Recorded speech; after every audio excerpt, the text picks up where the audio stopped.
اللہ الرحمن الرحیم۔ السلام علیکم ورحمۃ اللہ۔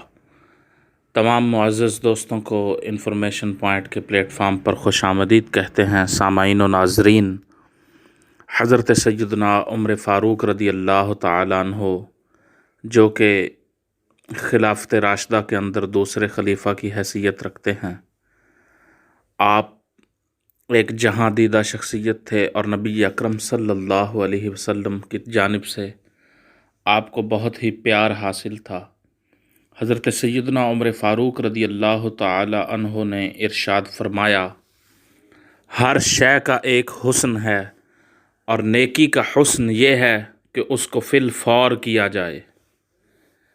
کسی کے لیے یہ زیبا نہیں کہ ہاتھ پر ہاتھ دھرے بیٹھا رہے اور دعا کرے کہ اے خدا رزق دے، خدا آسمان سے سیم و زر کی بارش نہیں کرتا۔ جو پیچھے ہٹا وہ پھر آگے نہیں بڑھے گا۔ اسراف اس چیز کا بھی نام ہے کہ جس چیز کو انسان کی طبیعت چاہے وہ اسی کو کھائے۔ جو آدمی زیادہ ہنستا ہے اس کا روب ختم ہو جاتا ہے۔ تم جس سے نفرت کرتے ہو اس سے ہوشیار رہو۔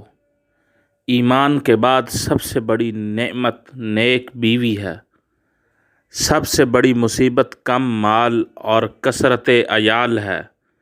جو باتیں زیادہ کرتا ہے اس کی لغزشیں بھی زیادہ ہو جاتی ہیں۔ شبہ کے ساتھ کمانا مانگنے سے بہتر ہے۔ بدخو کی دوستی سے احتراز لازم ہے، کیونکہ اگر وہ بھلائی بھی کرنا چاہتا ہے تب بھی عادت سے مجبور ہو کر برائی کر ڈالتا ہے۔ میرا دوست وہ ہے جو مجھے میرے عیب سے آگاہ کرے۔ خدا سے اس کے وہی بندے ڈرتے ہیں جو اس کی عظمت کا علم رکھتے ہیں۔ سلامتی گمنامی میں ہے یا خلوت میں ہے؟ قوت فی العمل یہ ہے کہ آج کا کام کل پر نہ اٹھا رکھا جائے۔ جو ریاست مجرموں پر رحم کرتی ہے وہاں کے بے گناہ لوگ بڑی بے رحمی سے مرتے ہیں۔ طالب دنیا کو علم پڑھانا رہزن کے ہاتھ تلوار فروخت کرنا ہے۔ ظالموں کو معاف کرنا مظلوموں پر ظلم ہے۔ جب حلال اور حرام جمع ہو جائے تو حرام غالب آ جاتا ہے، اگرچہ وہ تھوڑا ہی کیوں نہ ہو۔ جس نے اپنا راز چھپا لیا تو اس نے اپنی سلامتی اپنے ہاتھ میں رکھ لی۔ غصے کے وقت انسان کے اخلاق کا صحیح پتہ چلتا ہے۔ تم نے لوگوں کو کیوں غلام بنا رکھا ہے حالانکہ ان کو ان کی ماؤں نے آزاد جنا ہے۔